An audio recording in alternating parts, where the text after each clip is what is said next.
مزید ویڈیوز کے لیے ہمارے چینل ہاؤس آف اسلام کو سبسکرائب کرنا نہ بھولیے۔ شکریہ۔ اللہ اکبر وللہ الحمد۔ سورہ قدر مکی ہے اور یہ 5 آیتیں ہیں، نزول میں 25 ہے اور ترتیب میں 97 ہے۔ اس سورت کے اندر قرآن کریم کے اعجاز اور صداقت کا بیان ہے۔ بسم اللہ الرحمن الرحیم، انا انزلناہ فی لیلۃ القدر، بے شک ہم نے نازل کیا اس قرآن کو لیلۃ القدر میں۔ وما ادراک ما لیلۃ القدر، آپ کو کیا پتا ہے لیلۃ القدر کیا ہے؟ لیلۃ القدر خیر من الف شہر، لیلۃ القدر کی عبادت بہتر ہے 1000 مہینے کی عبادت سے۔ 87 سال تقریباً بن رہے۔ تفسیر فتح العزیز میں اور روح المعانی میں لکھا ہے کہ آپ نے بنی اسرائیل کے ایک طویل العمر شخص کا ذکر کیا جس نے بہت اخلاص کے ساتھ 100 سال تک عبادت کی۔ دوسری طرف آپ کا ارشاد ہے، عمری و عمر امتی ما بین 60 الی 70، میری اور میری امت کی عمر 60-70 سال کے لگ بھگ ہے۔ وَأَقَلُّهُم مَّن يَتَجَاوَزُ عَن ذَلِكَ، بہت کم لوگ آگے بڑھیں گے۔ حضرت بنوری 3 سال آگے بڑھے تھے، مولانا لطف اللہ صاحب 4 سال آگے بڑھے، یہ 7 سال۔ حضرت مولانا عبداللہ درخواستی 108 سال میں فوت ہوئے، مولانا عزیر گل صاحب 114 سال میں فوت ہوئے، اورنگزیب عالمگیر 97 سال میں فوت ہوئے،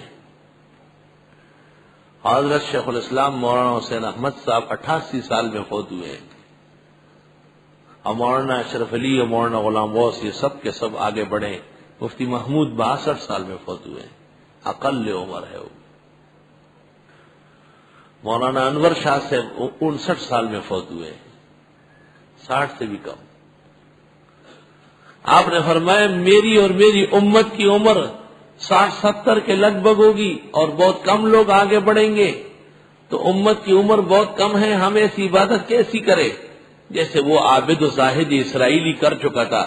صحابہ کو رشک آیا بہت زیادہ، اللہ نے ان کے حال پر احسان فرمایا اور ایک ایسی رات عطا فرمائی جس ایک رات کی عبادت وہ 87 سال کے برابر ہے۔ لیلۃ القدر جس کو فارسی میں کہتے ہیں شب قدر، مولانا روم فرماتے ہیں کہ خواجہ چجوئی یود شب قدر نشانی، ہر شب شب قدرست اگر قدر بدانی۔ کیا شب قدر کرتے ہو؟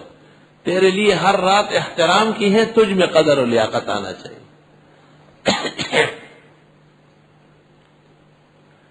یہ رات گزشتہ شرائع میں صرف انبیاء کے لیے تھی، امتوں کو اس کی اجازت نہیں تھی۔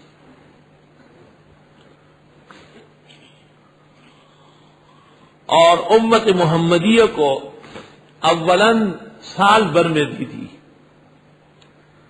اس لیے پیغمبر اور ان کے امت کے کاملین جیسے حضرت عثمان تمیمی داری، حضرت سعید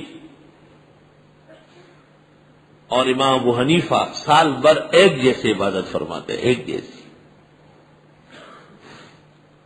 لیکن پھر احسان فرمایا رب العزت نے اور اس رات کو رمضان میں منتقل کیا، اور آپ کی دعا اور کوششوں سے اللہ کے حضور رب العزت نے اس رات کو آخری عشرہ میں رکھا، اور وہ بھی طاق راتوں میں۔ فتاوی عالمگیری میں لکھا ہے کہ طاق راتوں میں 21 کا کوئی احتمال نہیں، اس لیے لکھا ہے کہ ختم قرآن 21 میں مکروہ ہے، مکروہ لکھا ہے۔ 21 کا کوئی احتمال نہیں، اس کے علاوہ ہر رات کا احتمال ہے، 22، 24، 26، 28، 29۔ ابن قیم نے زاد میں کہا ہے کہ طاق راتوں کا پتہ آخر میں چلے گا، اگر مہینہ 30 کا نکلا تو طاق راتیں ہو گئی 23، 25، 27، 29، لیکن اگر رمضان کا مہینہ 29 کا نکلا تو طاق راتیں ہیں 22، 24، 26، 28۔ اس لیے ہر رات عبادت کو مولانا روبی کہتے ہیں کہ ہر رات کو عبادت کرو.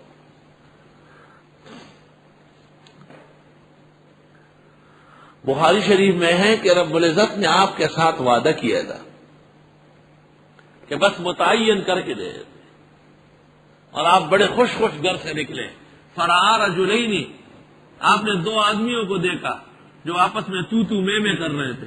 آپ بڑے غمگین ہو کر کے تشریف لائے اور فرمایا مجھ سے وعدہ ہوا تھا اس رات کے متعین کر کے دینے کا، لیکن دو آدمی راستے میں تو میں کر رہے تھے، ان کی وجہ سے اب یہ اٹھا لی گئی، یعنی تعین اٹھا لیا گیا، تعین متعین نہیں ہوا. اب سوال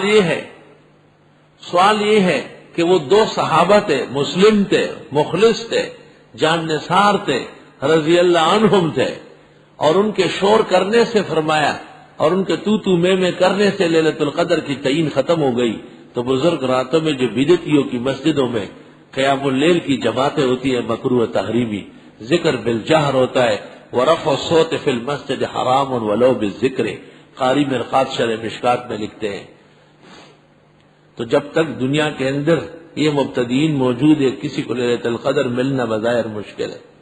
لیلۃ القدر کے لیے پہلے اس قسم کے بونکاروں کو ہٹانا پڑے گا اور ان کو شریعت کے زاویے میں لانا پڑے گا.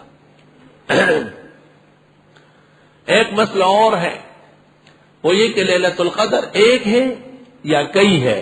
تو راجح قول یہ ہے کہ کئی ہے، یعنی پاکستان کے اندر پاکستان کے رمضان کے اعتبار سے اور سعودی عرب میں سعودی عرب کے رمضان کے اعتبار سے جس طرح نمازوں کے اوقات بدل سکتے ہیں اور طلوع آفتاب میں فرق ہو سکتا ہے، لیلۃ القدر میں بھی فرق ہو سکتا ہے. ممکن ہے جب ان کی 23 ہو تو جب ہماری 23 ہو تو ان کی 22 ہو، اس طرح ہو. لیکن تعدد لیلۃ القدر محدثین مفسرین کے مسلمہ ہے. اس سے یہ امکان پیدا ہوتا ہے کہ یہ جو بدعات اور خرافات ہے ان کے مرتکبین کو تو محرومی ہے، لیکن اہل حق جن کی مساجد میں ہر طرح سکون و سنت کا اجراء و اشاعت ہے اور نفاذ ہے، اللہ ان کو یہ مقدس رات نصیب فرمائے. لیلۃ القدر خیر من الف شہر، لیلۃ القدر بہتر ہے 1000 مہینے کی عبادت سے. یعنی اس رات کو جو عبادت کر لے. لیلۃ القدر میں کوئی مخصوص عبادت پیغمبر نے نہیں بتائی کہ آپ اتنی رکعت پڑھے اور اتنی دفعہ سورت پڑھے. یہ جتنے ہیں افسانے ہیں اور ڈکوسلے ہیں، اور سب کے سب وعاظ الضالین و کذابین کی کہانیاں ہیں. لیلۃ القدر انہی راتوں کی طرح ایک رات ہے جس میں 20 رکعت تراویح ہے اور وتر باجماعت ہے. اگر کوئی مخصوص عبادت ہوتی تو حکم ہو جاتا کہ لیلۃ القدر کی تلاش میں آخری عشرے کے اندر وتر باجماعت نہ پڑھا کرے، کیونکہ وتر باجماعت پڑھنے کے بعد صبح صادق تک نہ قیام اللیل ہے اور نہ تہجد ہے. فیض الباری جلد 2 صفحہ 420 امام الاثر مولانا انور شاہ نے محمد ابن نصر مروزی کے حوالے سے لکھا ہے کہ سلف صالحین رمضان میں تراویح اور وتر پڑھنے والے کو قیام اللیل اور تہجد سے منع فرماتے تھے. اور تحاوی میں ہے کہ صحابہ و تابعین کی ایک جماعت وتروں کے بعد نفل پڑھ کر فرماتے تھے کہ وتر اور اس سے پہلے کی عبادات چھٹ گئی، سب بیکار ہو گئی، آپ نے اس کے بعد نوافل پڑھے. مضبوط مسئلہ ہے لیکن کمعقل لوگوں کی وجہ سے کمزور ہو گئے. لیلۃ القدر خیر من الف شہر. اگر میں نے فیض الباری کے اس سے پہلے کوئی اور حوالہ دیا تو وہ غلط ہے. آج دیکھ کے آیا ہوں، فیض الباری جلد 2 صفحہ 420 ہے، شاید بعض نسخوں میں 424 ہو. تنزل الملائکۃ والروح فیہا بإذن ربہم، اترتے ہیں فرشتے اور مقدس روح یعنی جبریل یا روح الارواح یا ارواح مراد ہے، جن سے روح، اس رات کے اندر اللہ کے حکم کو لے کر من کل امر، ہر طرح احکام لے کر. سلام، یہ پوری رات سلام سے بھری رہتی ہے، لوگوں پر سلام پڑھا جاتا ہے فرشتوں سے اللہ کی طرف سے. یہ رات حتی مطلع الفجر، یہاں تک کہ صبح صادق داخل ہو جائے. مزید ویڈیوز کے لیے ہمارے چینل ہاؤس آف اسلام کو سبسکرائب کرنا نہ بھولیں. شکریہ.